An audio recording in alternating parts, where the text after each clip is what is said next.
everyone. Thank you for joining us for today's Leading Change webinar, a powerful behavior screening system to help students succeed, sponsored by Odysseyware. Before we begin, I'll review just a few quick housekeeping items. We will be accepting questions throughout the webinar. Dr. Golchuk will stop periodically to provide everyone with just a moment of reflection and the opportunity to ask questions. We'll also hold a Q&A at the end of the presentation, so please go ahead and send in your questions as they pop up for you using the questions feature in your WebEx control panel. We will be sharing a recording of the webinar with you afterwards, so keep an eye on your email box for details on how to access those materials. You might have received an update before you logged in today or noticed as you logged in that there was the option to download handouts so you could follow along with the presentation. I'm going to just copy and paste into the chat box and send, so you should see this here shortly, a link if you'd like to download those materials now. If not, you'll also be sent them in that same email with the link to the recording so you can get them after the presentation. Now let's get started. I'm pleased to welcome Dr. Daniel Golchuk. Dr. Golchuk's passion is sharing the good news about bad behavior by building the capacity of educators to improve the learning and behavior outcomes of all students and enable them to succeed in school and life. Dr. Golchuk is owner and vice president of Coy Education, where he specializes in school-wide systems change, including positive behavior interventions and support, classroom and behavior management strategies, and leveraging technology to improve student behavior and academic achievement. He is also a faculty member at Northern Arizona University, where he teaches online graduate courses and is the executive director of the Arizona Statewide PBIS Advisory Council. Dr. Golchuk has published numerous books and research articles, presents at national and international educational conferences, and provides training, coaching, and consulting to schools and districts across the country. Along with his supportive wife, Dr. Golchuk is the father of 2 girls, 2 dogs, and 1 motorcycle. We're very excited to hear what Dr. Golchuk has to share today, so we're going to transfer control of the presentation over to him. That's going to take us just a minute, so while we're in the process of doing that, I'm going to let you know that you can join the conversation during the webinar as well as after the webinar on Twitter using hashtag #OWLeadingChange or @Odysseyware, @Coy Education, and @Daniel Golchuk. And when we start to see Dr. Golchuk's screen, he's got those hashtags and Twitter handles at the bottom of his presentation. So feel free to join us now on Twitter or even after the presentation. So it looks like Dr. Golchuk has control, so I'm going to hand things over to him. Thanks, Emily. Good afternoon, everybody. We're glad you could make it. We're glad you could join us today. And we really want to make sure that this is an interactive session. We want to make sure that we're answering your questions. Emily mentioned that we'd like you to post your questions, post your comments in the Q&A section. So just to make sure that everybody's familiar with the features of this WebEx, if you click the green bar or your sidebar, sometimes it's at the top of your screen, sometimes it's a floating bar. Pull down, there's 2 places to type in your response and your discussion. One is in the chat feature and one is in the Q&A. Emily posted the handouts in the chat, but we'd like to ask everybody to use the Q&A feature for asking questions. This way we'll all be on the same page. You'll be able to see everybody's questions, everybody's comments, and that's the box that we'll be monitoring. So Emily's going to interrupt me, let me know if there's some questions or some comments. And there's several places throughout the presentation when I'm going to pause and I'm going to be asking questions. As Emily mentioned, we want to make sure that the people are also using the social media feature and using the hashtag #OWLeadingChange. Well, Emily gave quite a long introduction to myself. I really started out in this field as a classroom teacher. I was in the classroom for a year before I continued education and got my PhD in emotional and behavior disorders, and really focusing on children with really severe and significant behavioral challenges. A side passion is also technology and integrating technology into the classroom to really leverage technology to help our students succeed.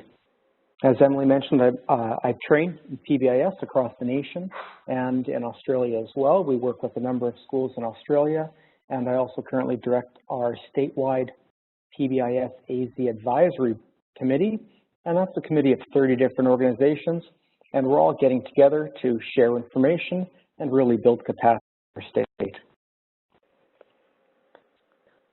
On this, you can see the learning objectives for today. We have 4.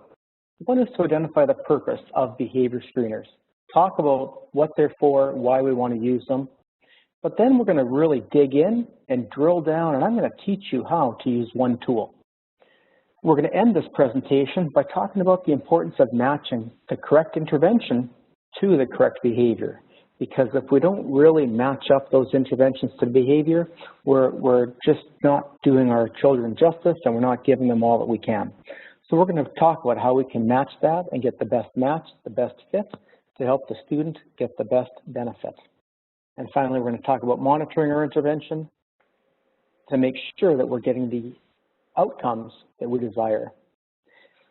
I encourage you to tweet using the hashtag #OWLeadingChange. You can search for that on your Twitter account, and don't forget to mention at OdysseyWare or at Coeducation or at Daniel Galcheck too. All right, behavior screeners, let's jump in. One of the first questions we have is why we screen. And that we look at the analogy of hearing and vision. Most schools in America screen all students in vision. The question is why? The simple answer is that so we can identify students who might have potential problems in hearing or in seeing before that problem really impacts their academic achievement. This is the case with my niece, actually. She was in school and she was a very poor reader. And one very perceptive teacher noticed that she had a really hard time copying from the board. She could read things on her desk, but not up at the board. The vision screening showed that she had a potential problem. Her parents took her to the optometrist, she was tested, and she ended up needing really thick glasses. Without that vision screening, without that attentive teacher, my niece would have gone through the whole school year and more than likely would have failed first or second grade, or would have fallen significantly behind, and it would have been really, really hard for her to catch up. But since she had that screening, they identified a problem, they corrected the problem, they got her glasses, and they really solved the problem. She was able to advance and achieve in school. So that brings us to behavior screenings. Why should we screen kids for behavior? Well, really, it's for the same reason we screen for vision or hearing problems. It's to identify those kids and those students who may be at risk for a behavior problem. Just like hearing and vision screenings doesn't mean the child is blind or deaf or needs glasses. It's not a diagnostic. It's really just a screener to identify students who may need additional testing or may need additional support. After the hearing and vision, in my classroom as a classroom teacher, that really informed me and let me know which kids needed to sit up at the front of the board, which kids I needed to provide some differentiated instruction, which students I needed to make sure that I had information in print if it was up on the front of the board. So it really helped me provide the kids the support they needed to succeed, whether or not they needed a hearing aid or glasses. So behavior screening is the same thing, to really identify those kids that are at risk. Here's the really big, what's the word I'm looking for, caveats. This is the screening. I really want to make it clear, and I think it's really important for all of us to make it clear when we're sharing this information, that a behavior screening doesn't identify or label a child. It doesn't label them under Diagnostic and Statistical Manual for any disorders. It doesn't label them under IDEA or special education legislation or Section 504 of the Rehabilitation Act. It doesn't label them with a disability or a disorder. Really what screening does for behavior is the same that it does for hearing and vision. It just shows that there's a correlation between those screening scale scores and potential behaviors later on. That being said, we can't ignore that correlation. The correlation between the screening scale and the actual behavior, if you don't do anything, is incredibly high. The research, the evidence, it's really phenomenal when you start looking at it. There are a lot of different behavior screeners on the market. I'm going to share 3. The first one, and the one that we're going to be going in depth with, is called the Student Risk Screening Scale. And it was created by Drummond, or published by Drummond back in 1994. There's a lot of research and evidence about this screening tool. The best thing about it for all of us teachers out there and all of us educators and administrators is that it is not copyright. It's free. Anybody can use this screening scale, and I'm going to show you how to do it. So a big thank you to Drummond and all the researchers that put this together. But wait, there's more. Another widely used tool is the SSBD, and this was published by Hill Walker and Severinsen in 1992. It's owned by a publisher, Cambrian Learning, and so there is a cost for this screening scale. There's a cost for the forms. It's a really good screener, and it can help take us farther than screening scales, and it can take us even into some identification. But initially, it offers a screener school-wide, just like hearing and vision. So it's really good. The psychometric properties are excellent. A third option is the BESS, and this is part of the BASC assessment, and it's a tool published by Pearson. And so the tool can be purchased, those forms can be purchased, and it can be used as a multi-gate screening system. In other words, you can screen your whole staff, but then there's also additional tools. So your school psychologist, for example, can spend a whole hour with the student completing additional screening scales and additional assessments and evaluation. Now, once you jump into that, you are talking about evaluations for an individual student, so you do need parent permission, prior written notice, and all that kind of stuff. And again, psychometric properties, fantastic. Now it's time for the questions, and I encourage everybody to find their Q&A tab and answer these 2 questions for me. You can also tweet. What are behavior screeners, and why should we screen behavior?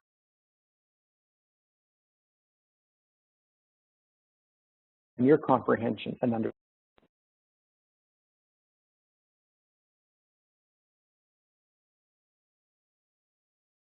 Emily, standing by now.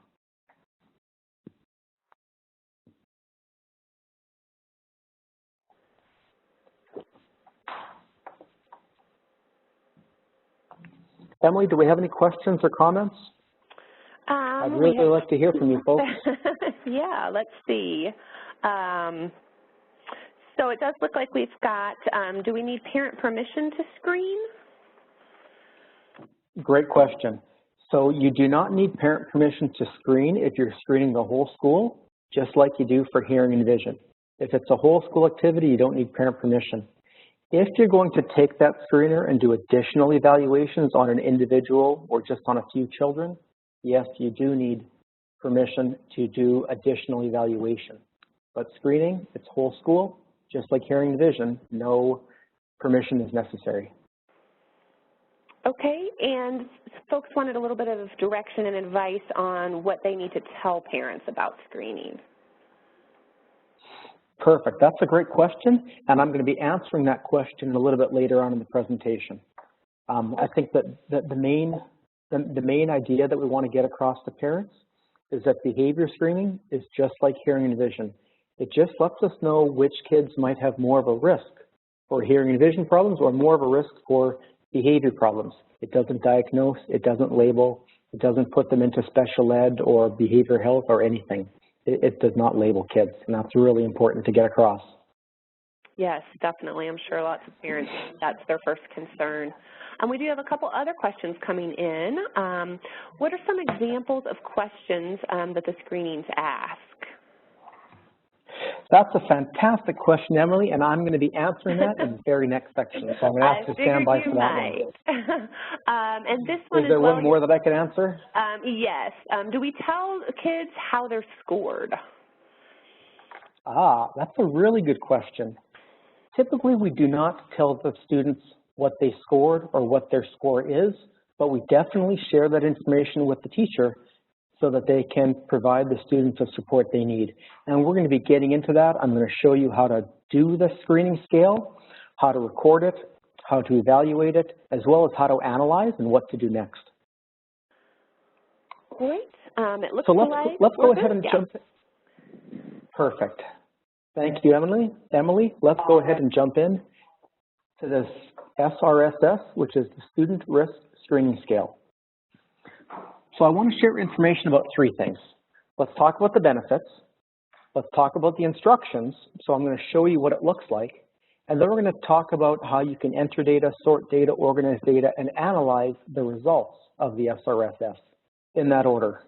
All right, so number one, let's talk about the benefits. The benefits of the SRSS, as opposed to those other ones that I showed. I just want to make sure my screen is coming up. And I think I jumped ahead too quickly. I apologize.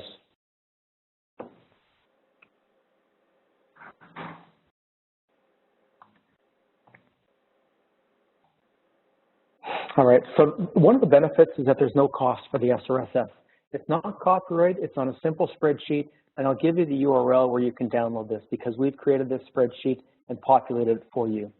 It's a 4-part Likert scale question, only 7 items. A teacher can screen all the kids in his or her class in about 10 minutes, and it identifies the children as low, moderate, or high risk. The correlation between that rating scale of low, moderate, and high to actual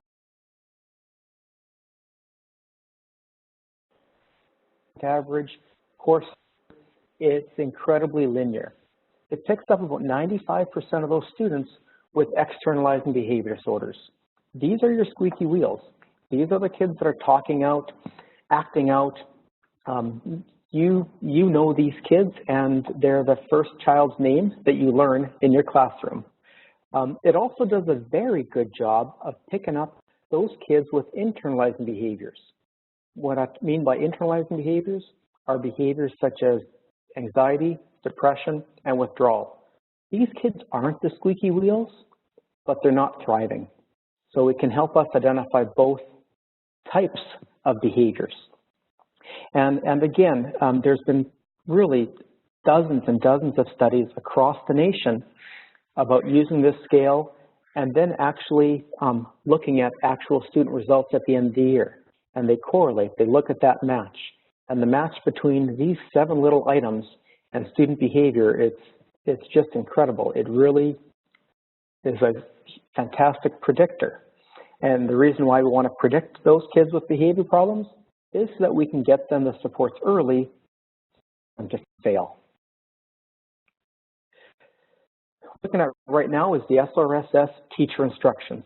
This is a screenshot of the spreadsheet. If you look at the very top, you'll see the directions and the scale. Teachers simply fill it in as 0. If they never see it, 1, occasionally see the behavior, 2, sometimes see the behavior, 3, frequently. And they're asked only 7 questions. This is some made up sample data, it's not actual students. But they simply rate their classroom on these 7 items: stealing, lying, cheating, sneaking, behavior problems, peer rejection, low academic achievement, negative attitude, and aggressive behaviors. Each teacher rates their class and their class only. And from this rating, we can identify those kids who are most at risk for behavior problems throughout the year.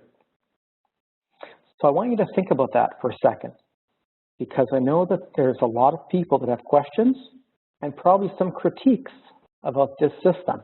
And I want to make sure that I answer your critiques or make sure that I can answer your teacher's critiques when you share this information with them. So reviewing, it's a 4-part Likert scale, a 0, 1, 2, or 3, and you're looking at these 7 categories. And you rate each child as a 0, 1, 2, and 3 for stealing, a 0, 1, 2, and 3 for lying and cheating and sneaking. All right, we've wrapped our head around that. Where you can download this is directly from our website. If you go to koiyeducation.com, and if you click on our resources page, you'll see that we have a lot of information for school-wide positive behavior interventions and supports, PBS or PBIS. Behavior screening is typically a tier 2 tool. So once you establish a school-wide behavior system, usually that second year or that second tier is looking at identifying kids who need additional support above and beyond having school-wide expectations and accountability. So in the tier 2, if you click on our behavior screening dropdown, you'll see all of these instructions as well as the spreadsheet itself. Go ahead and download that, save it to your hard drive, rename it as SRSS Fall 2015, and then you can keep that, and I'll show you how to populate it. All of the instructions are in the SRSS instruction document, but just to give you the short version, essentially you take your attendance list, you copy and you paste it into a master file. From that, you simply sort the list by teacher, and then you can simply grab the 10, 20, 30 students that are in one teacher's class and put that into a sheet or a tab for that teacher. And then the teacher fills out her information. You make a separate tab for the second teacher, a third tab for the third teacher, and so on. Each teacher only looks at their class. They only look at these 7 questions. This spreadsheet is designed with macros. So when you open it, accept those macros, which are little programs. And what that will do is that all the information the teachers fill out will be copied automatically to a master file, and you can sort it by column M, the total column, and you'll be able to identify. It's really that simple. So questions about that process, questions about those 7 items, questions about how teachers fill it out. We did have a couple questions come in. The first is this for all ages K through 12? Yes. All right, and we did have a couple people give just a little feedback on saying that they felt like this was very subjective, and wouldn't some of these scores kind of be based on a teacher's tolerance or just how out of sorts they may be that day that they're filling out the spreadsheet? Absolutely, those are really good questions, Emily. So the first part, is it based on teacher's judgment and teacher's tolerance? In a way, yes. Every teacher does have different tolerance. Some teachers aren't bothered by little disruptions. Other teachers are very bothered. It's really important that only one teacher fills out this form. Teachers are often concerned rate it a lot more aggressively or critically than other teachers.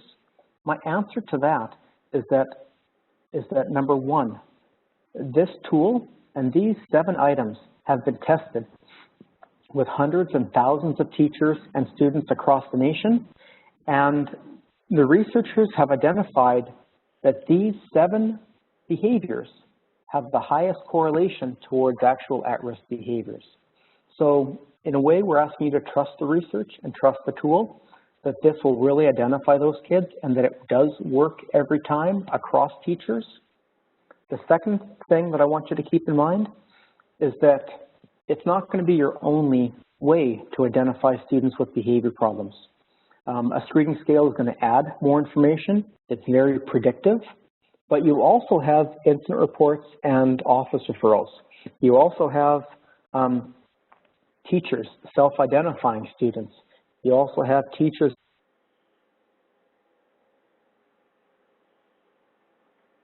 Oh, we seem to have lost your audio a little bit there. Thank you. I guess my point was that this isn't going to be your only source of data, but it is one source of data that can help predict behavior problems before they occur.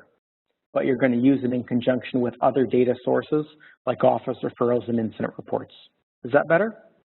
Yes, you sound clear, and that was a very clear answer, and it actually dovetails nicely into our next question, which was how often should this assessment be given? It's not really an assessment, but how often should the spreadsheet be filled out and reevaluated? Yep, great question. The answer is it can be completed up to 3 times a year. I'm going to share that information in the next section, but the short answer is that it can be completed after 6 weeks of school, and then typically before or just after a winter break, and then it can be done again before the end of school. The reasons why you want to do it before the end of the school is, one, to see if those interventions that you put in place throughout the school year have impacted the child and reduced their behavior risk. But the second reason for doing it at the end of the school year is so that you can plan for the next year and make sure that you get those kids that are at high risk of behavior problems into programs the first day of school at the next school year. So you can do it up to 3 times a year. Okay, and we'll just take this one last question before we move on, and this is in reference to what you mentioned earlier about just one teacher filling out the form. At the secondary level, would you have all the grade level teachers fill it out together or separately? It's always only one teacher at a time. So for the secondary level, where students see many different teachers, typically what we'd recommend is that you choose the homeroom teacher or the homeroom period. If your high school is not set up that way, then you pick a class that all students have, for example, English or math, because those aren't electives. All of your students are going to have an English or a math class, and that English teacher becomes their homeroom teacher, or they're the person that fills it out. So that's a strategy for implementing this in high school. Okay, great. I think we can move ahead and we'll get more questions in the next round. Perfect. And if I could go ahead and answer this reflection question number 2, how can behavior screeners be used to help students and teachers? Well, the reason why we do it is to get kids the help they need sooner rather than later. So we're going to want to share the behavior screening scale responses with each individual teacher. We don't need to share it school-wide and say, okay, here is our list of high-risk kids in the school, and it's these kids that are going to be the most problems. We don't want to play that game. Instead, we're going to go to each teacher, we're going to share the list with him or her, and we're going to say, hey, your screening scale identified these 3 kids as the most high risk in your classroom. You know, here are a couple things you can do to set up a strong classroom environment so that these behaviors don't appear in your classroom. You know, provide some more structure. Maybe provide this student with preferential seating. Provide this student with additional reinforcement. Do some additional checks for understanding. Make sure this student's actively engaged and they've got the skills to complete assignments. Because all of those things are extra supports that this student needs to stay on task, to stay academically engaged, and to achieve the best that they can. So I want to move on to protocol.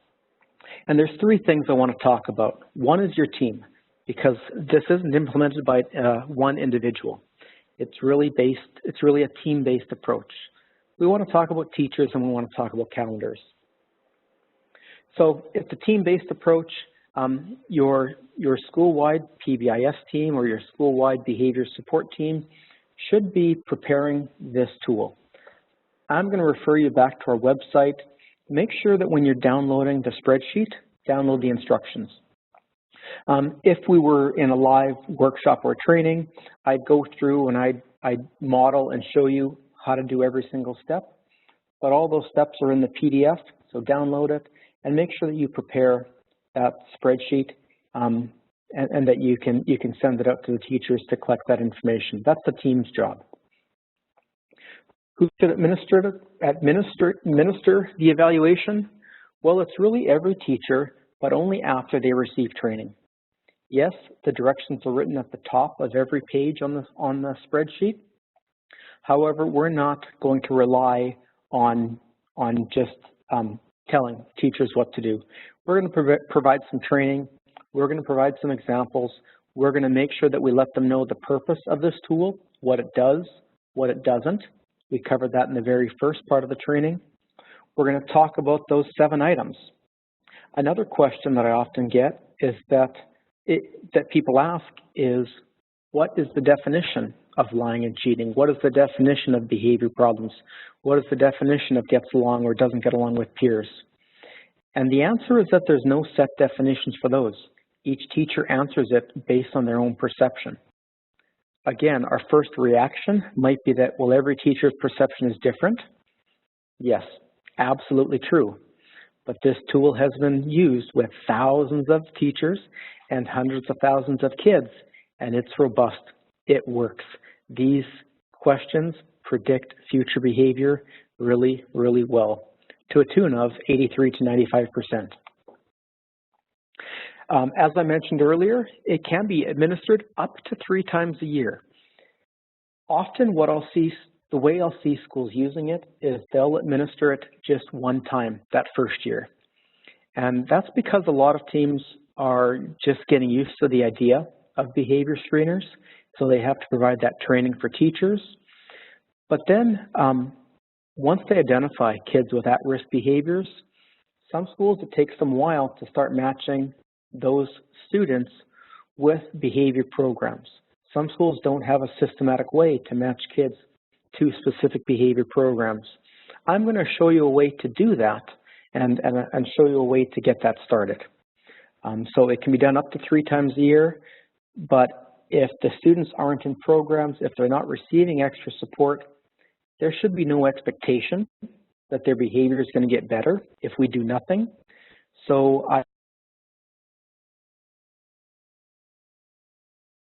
on anything extra because that's just collecting data for data's sake, and we don't want to do that. We want to collect data, we want to use data, we want to implement new intervention and behavior programs for these kiddos that's going to change their behavior. Then, when we redo the assessment, it'll pick up on that change. So it's a strong tool that way. Finally, scoring it. Well, this comes back to the team.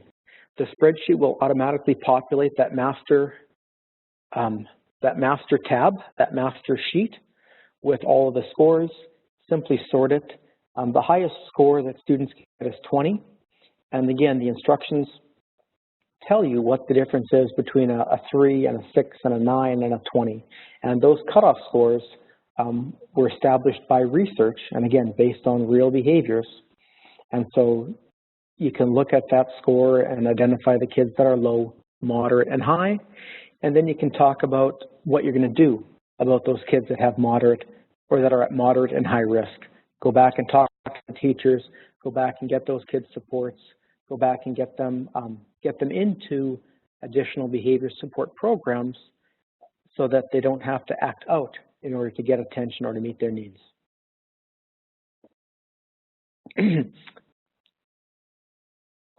This question was also asked, and that's talking about sharing. We typically don't share the results directly with the students, but you definitely want to share it with the teachers. If we're asking them to complete a survey, we've got to go back and give them the answers. That's just part of that trust and part of that commitment agreement between us as leaders or team leaders and our teachers. If we ask them to do something, we definitely want to tell them why and share the results. So yeah, talk to individual teachers. Let them know how their students rated, and have a bit of a conversation about what they can do about it immediately. I mean, starting today, what can you do? Preferred seating, a bit of extra support, extra help with the homework, less questions, whatever they need to do to avoid those behavior problems in the first place. I find that often the number one thing that teachers can do to avoid behavior problems is establish that good rapport and relationship with their students. We've all heard the phrase relationships before rigor, and it's certainly true. If we have good relationships with our student, they're going to be less likely to act out or disrupt our learning or be disrespectful and intentionally disruptive to the learning environment. So relationship first, build that, and you can get kids to jump through fire. They have that relationship first. That's really important. So talking about the protocol, again, I want you to reflect. I want to check for understanding, and I want to make sure that you know what your team needs to do in order to make this happen, probably starting in January. I'd love to see your Q&As.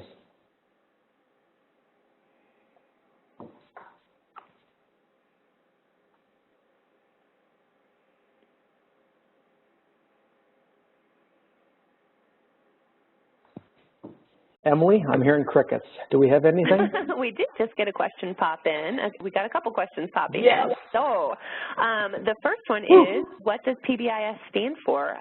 We've got some folks not familiar with that acronym.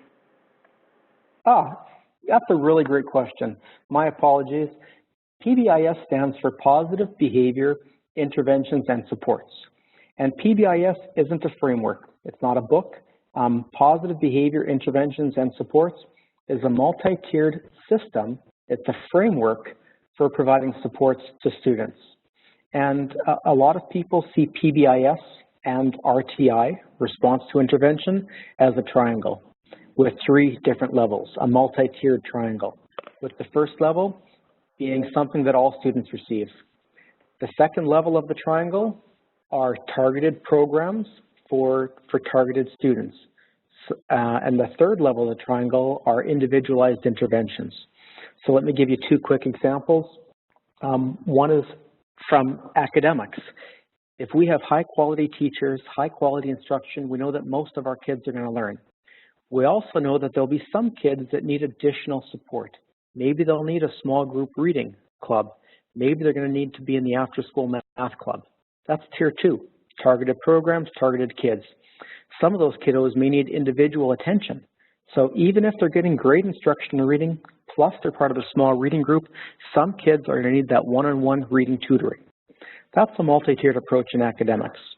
A multi-tiered approach in behavior with behavior, PBIS, would mean that all kids are taught the school-wide expectations, they're reinforced or acknowledged when they demonstrate the school-wide expectations, and they're held accountable to those school-wide expectations predictably, consistently, and positively. That's tier 1. Even with having... Oh, I think we lost your audio again. Oops. How about now? Yep, you're back. Perfect. So tier 2 in PBIS would be additional programs, maybe a check-in, check-out program. We're going to be talking about some programs. Maybe it's extra social skills. And then tier 3 are students that need consistent, predictable school-wide environments, plus a check-in, check-out program or a social skills program, maybe going to a social skills club. Some kids also need individual behavior plans, behavior contracts, and some things like that. So that's what PBIS is. Great, that was an excellent definition. Thank you for that. We've got a couple more questions. This one is, I run a small program with just myself and a paraprofessional. Is this still a viable option with them just being a 2-person team? Yes, it's definitely a viable option, although you'll definitely want to bring in your administrator and other experts to the team. So you'll want your administrator on the team. You'll also want somebody with behavioral knowledge and background. Teacher, but it might be a special ed teacher, or it could be a school psychologist, somebody with additional behavioral expertise. Okay, and along those same lines, in terms of how this works in different environments, is how do you see this working with online students who are 100% virtual? That's going to be a lot tougher. I don't know, I mean, the SRSS, when it was developed and designed in the 90s, definitely not designed for online learning environments. It's definitely not evidence-based in that area. If you never ever see the students, the behavior screening scale really, I don't think it would help in that situation if you never ever see the students. It can still work though with blended and hybrid programs. If you do see the student, it's very important to provide the student with those extra supports to help them succeed behaviorally as well as academically. Okay, and we'll take this one last question before we move on, and it is, would you implement this tool across the board if a district is in various stages of PBIS development, or should it be used in schools who are further along in the PBIS implementation process? I definitely recommend it for schools that are further along, at least initially. Make that your pilot program. And then once your school is using the SRSS tool, consistently and predictably, You're able to identify those students that need extra behavior support. You're able to put them into additional programs. Once you have that set up at your school that has a multi-tiered system, then you can roll it out to other schools. But first, make sure you pilot it and get it working. Great, that makes sense and is good advice for most program implementations. So I think we can move on ahead and we'll see what other questions come in. Perfect. We're going to move on to the third objective, Emily, and that's making sure that we match an intervention with the behavior. I once again want to remind everybody that in addition to the Q&A, we encourage you to tweet or post on Facebook using the hashtag #LeadingChange and also referencing at OdysseyWare, at Coeducation, or at Daniel Galchak. So matching, it's really important. One size doesn't fit all. We want to make sure the correct behavior intervention. One example that I bring up often that's probably more familiar to elementary schools than high schools is DIBELS testing. And DIBELS is a reading test that's used quite broadly across America to identify. It's a screener as well as a way to track student reading achievement at different grade levels. Really quick, really easy. The interventions for students that are identified as reading problems aren't just get this kid extra help or get them into a small reading group. It's much, much more nuanced. In addition to this, in addition to answering the question, which child needs reading help, the DIBELS screener also tells us if the problem is phonemic awareness, or if it's fluency, or if it's comprehension, or if it's, there's 5 different categories. So it can really identify what type of reading problem, and then we can get the student that specific type of reading intervention. Because if their problem is that they don't know the sounds of the words, the names of the letters, putting them in a program to teach them comprehension skills isn't helpful. By the same logic, if they need work on their fluency to increase their comprehension, we don't need to put them in the program that's teaching phonemes and letter sounds. So just like with academics, we really want to match the child's behavior with the intervention that works for them. We want to do that for behavior as well. With behaviors, it's really important that we identify form versus function. If you need a primer on that or more information about behavior principles, you can see our website, coeducation.com, and if you click on our programs and services, you'll see that we have iBooks, and we have an iBook called Behavior Principles, and that really gets teachers up to speed on form and function, and remembering that all behaviors have those 2 parts. So for example, looking at this child on the screen, a lot of people would say that the form of the behavior is screaming, but the function could be at least one of 3 things. It could be, gimme, I want that truck, go away, I don't want to do this, or ouch, a wasp stung me. We're not going to choose an intervention based on screaming. We're going to base an intervention based on the function, the reason for the behavior. Those are 3 different reasons, and our intervention is going to be completely different in each situation. If the child got stung by a wasp, our intervention is going to be go see the nurse. If their intervention is go away, don't do this, I don't want to do this math, our intervention might be to give the kids some math help. If the child's behavior is grabbing stuff and taking trucks, well, our intervention might be some social skills training. So intervention is always based on function. When we look at the best of the best, what behavior programs out there work to change disruptive behaviors, here's a really short list. And this comes from research, this comes from meta-analysis data that looks at really the best of the best programs and interventions out there. This is a really short list of some programs that have high success in changing students' behavior. Here's a much longer list, from advanced organizers to cognitive organizers, cognitive restructuring, mnemonics, modeling, multimodal interventions. The one thing I want to say is that whatever intervention you choose, number 1, Make sure you're implementing it correctly. How do I do it correctly, you might ask? Well, that means you need to get the training. Sometimes our special education teachers have that training. Sometimes our school psychologists can provide that training. Sometimes you might not have the skills to do an intervention. So for example, cognitive behavioral therapy or family therapy, interpersonal, that expertise, I'd have to refer to a school counselor or a counselor, a therapeutic counselor who's got the skills to do that intervention. So number one, make sure you know how to do it. Number two, make sure that the person has that training and background to be able to implement it correctly. Here's yet another list, and if you download the handout, you'll have all this information at your fingertips. And please feel free to tweet us or to contact me if you want more information on implementing or getting training on any of these programs.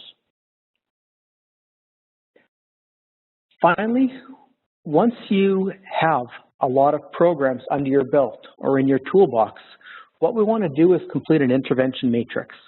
An intervention matrix is made up of 5 different columns with these 5 pieces of information: the name of the program, description of the program, entry and exit criteria, as well as progress monitoring.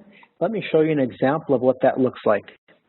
If you go to our website, koiyeducation.com, and click on the resources page, under the behavior screenings chapter, the same place where you get the spreadsheet for the SRSS, we also have this intervention matrix.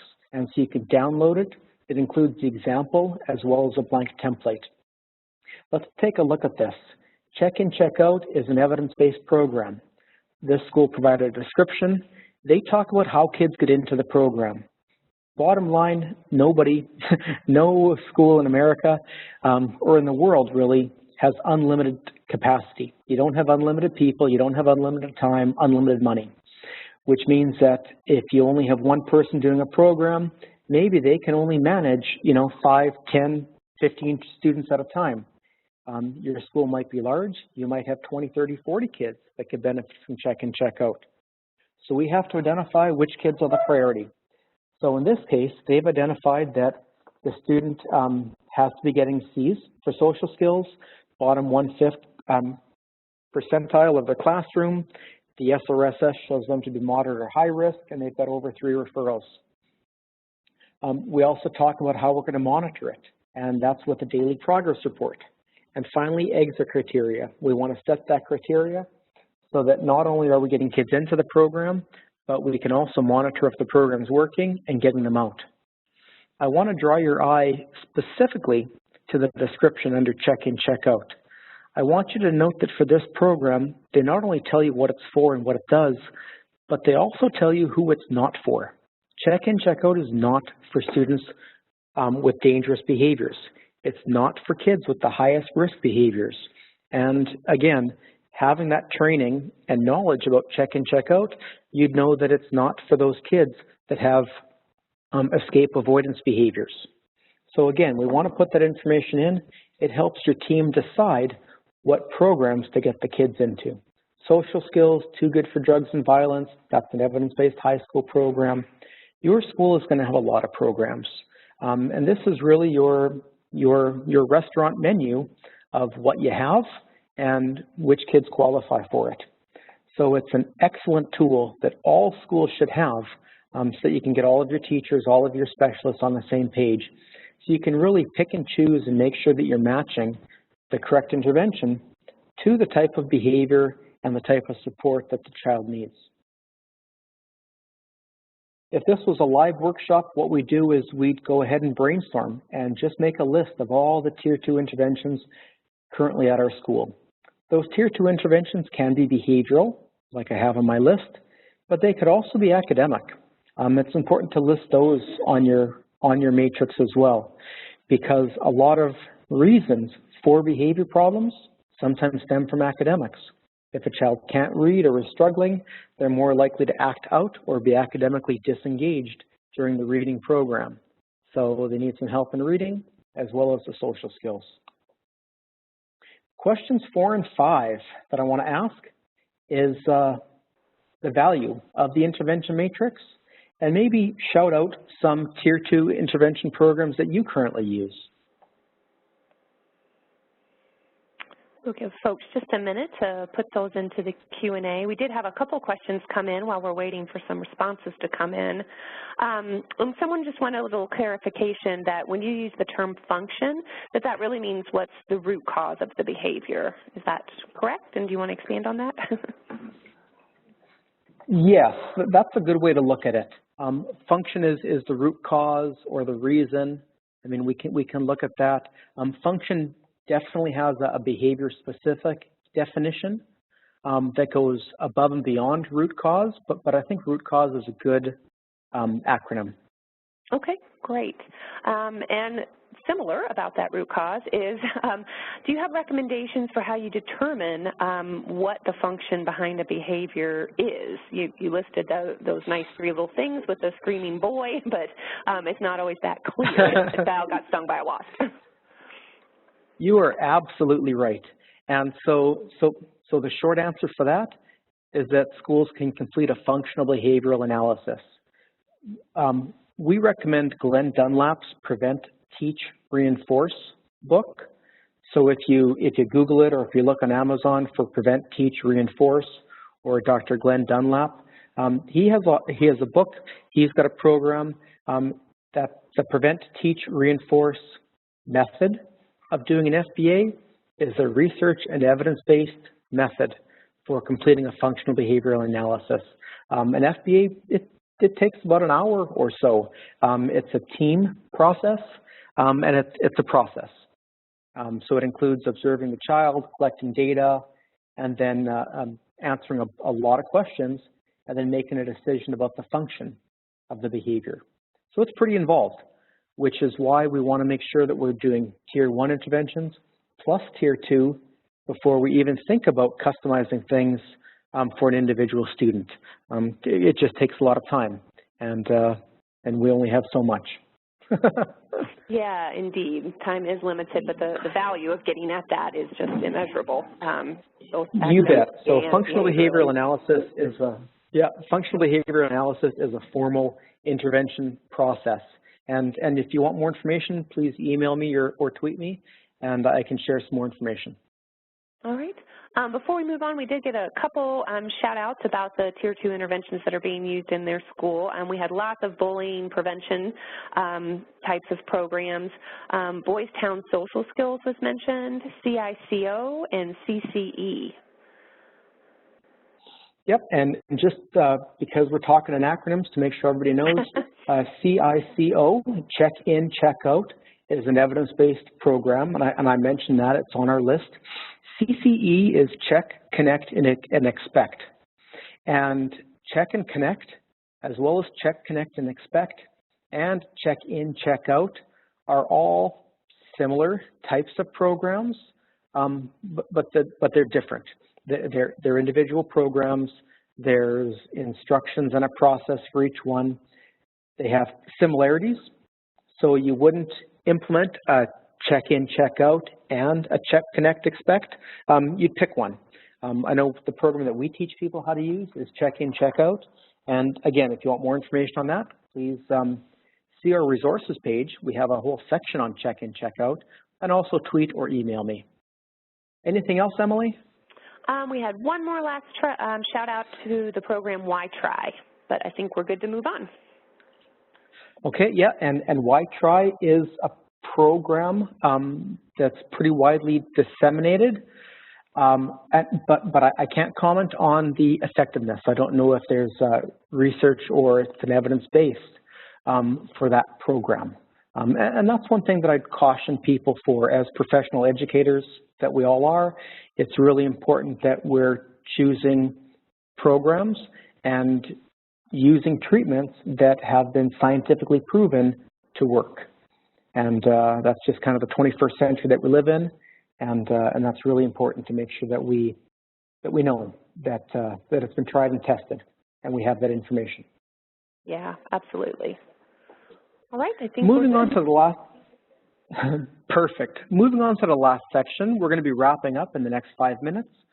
I want to make sure that I mention the importance, the absolute critical importance of monitoring any intervention that we're doing.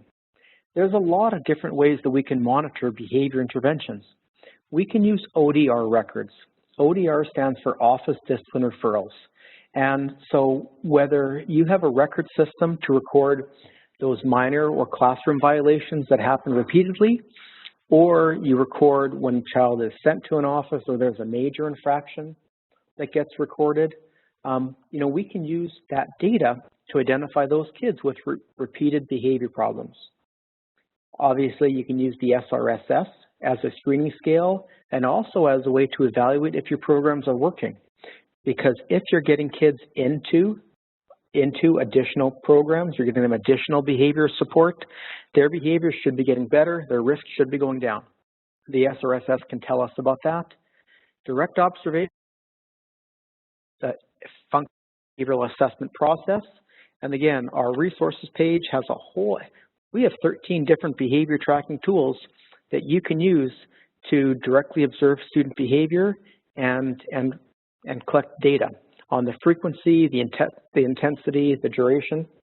And of course, teacher feedback, parent feedback, reviewing historical records are also really, really critical. There's two pieces of information that we must collect. Number one is teacher fidelity.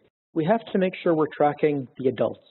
Are we doing the intervention every day or multiple times a day, the way it was intended to be used? And second, is the program working? Is the student behavior changing? There's a couple of scenarios here. One, that you implement a program like check-in, check-out for a couple of weeks, and we see the student's behavior doesn't change. The student outcomes remain the same. Behavior is still a problem. Well, then we can look back at teacher fidelity, and we can ask the question, hey, did the teacher check in with the student every single class? And that record might say, well, no, we didn't. We forgot, we got busy, we had fire drills, it's holiday week, so there was a lot of assemblies and we missed it. Okay, at least that answers the question, it's not that the intervention doesn't work, we just didn't do the intervention. A second scenario is that the teacher does the intervention every single day, just like we planned, just like it's supposed to be done, and the student behavior doesn't change. Well, then we go back to the table and say, you know what? Maybe this is the wrong intervention for the student. Maybe we matched the wrong intervention to the student behavior, and you can make a change. Finally, the third scenario is the teacher does it every day as planned, as required, and the student's behavior changes, and you can say, yay, we're geniuses, it worked. And then you can look at fading those additional supports for the child to help them transition to natural supports. So incredibly important. Let's not just look at student behavior, let's look at adults as well. So over the course of this webinar, we've talked about 4 things. We've identified the purpose of behavior screeners, and we compared it to hearing and vision screening. We talked about learning to use the student risk screening scale.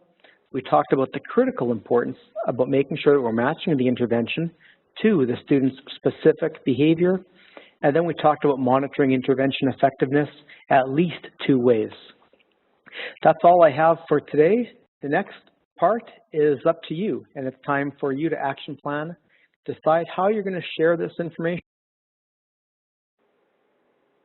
to kind of make a promise or make a commitment to share this information with at least 2 people. Maybe it's a colleague, maybe it's an administrator, maybe it's just a friend. But we definitely want you to share this information and share what you know about behavior screeners so we can get the word out on how we can support kids with behavior challenges sooner rather than later. Back to you, Emily. Great. Thank you so much. You shared such a lot of wonderful information and resources with us in this very fast hour that went by really quickly. So Ricardo's going to take things back for us for just a second, and we do have just a few minutes for Q&A. So if you've got questions, feel free to send them in, and we'll get to as many as we can before we sign off. While we're waiting for those to come in and to let Dr. Golchek take just a quick little break, I will share with you that we're very excited to have him back with us on January 12th for another Leading Change webinar entitled Blended Learning and PBIS in Alternative Settings. We'll be sending out more information about this webinar webinar in the next, over the next couple weeks, so keep an eye on your inbox for that information about how to register. I'd also like to thank today's sponsor, OdysseyWare. Personalized learning is definitely one strategy to keep students engaged and support their individualized learning needs. And OdysseyWare provides educators with powerful and flexible online personalized learning solutions that empower students in all kinds of learning environments to succeed. You can learn more about these solutions at odysseyware.com. It's up there on the screen. And you'll also be able to find other resources and past webinars, including the one that Dr. Golchek did earlier in the year for us, also on behavior. So let's just see if we've got any last questions that have come in that we can get answered. And it looks like we do. Do you find that screening reduces the number of BIPs and referrals to special education over time? Yes. Again, because the purpose of behavior screening is to identify those students who need extra supports. And if we provide those extra supports, the expectation should be that those behaviors decrease. Just like with reading screening, and if we identify kids with reading problems, get them some extra reading support, then the reading problems hopefully go away and they can catch up, and then they won't need more intensive interventions. So behaviorally, yep. Early intervention, always the key. Yeah, that makes perfect sense. Back to that analogy about the hearing and seeing screening as well. How do I search for interventions based on behavior? Example, I have a number of students with social anxiety. You know, one website that I think does a good job of connecting that information is Intervention Central. It's run by a school psychologist, I believe, in New York State, and I've had a lot of schools like that website for matching behaviors with interventions. There's also different you know, books and programs out there and different researchers that have published that information. You can give me an email or a tweet, and I'll share that information with you. Great, and we are running out of time. I'm just going to get this one last question in before we sign off. Should all teachers be a part of creating that intervention matrix that you reviewed there towards the end? The short answer is no. Typically, it's just your PBIS team or just a small leadership team that really develops and designs that. You definitely want to share it with your staff and get their feedback, but it doesn't take a whole staff to create that. I wouldn't waste my time with that. I just assign it to a couple of people that have that information, and they can get it done. Great. Well, we are out of time. Thank you again so much, Dr. Golchek, for sharing all this information, and thanks to everyone in the audience who took the time to join us today.